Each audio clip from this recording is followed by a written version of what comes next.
Small nation, big ideas. Welsh science tackling climate change. We keep seeing it in the news. Wildfires are getting worse around the world, and that has implications for carbon emissions.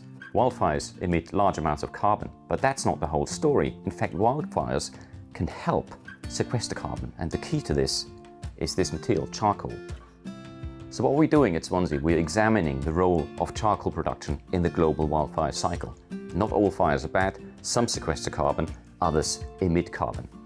The reason that wildfire weather around the world is getting worse is that we have longer periods of drought, and also we have higher temperatures that help to dry out the fuel more. This makes fires more severe and makes them easier to ignite. In Wales, for example, we had an increase of 0.6 degrees over the last 20 years or so, and that's expected to increase further to 1.5 degrees over the past.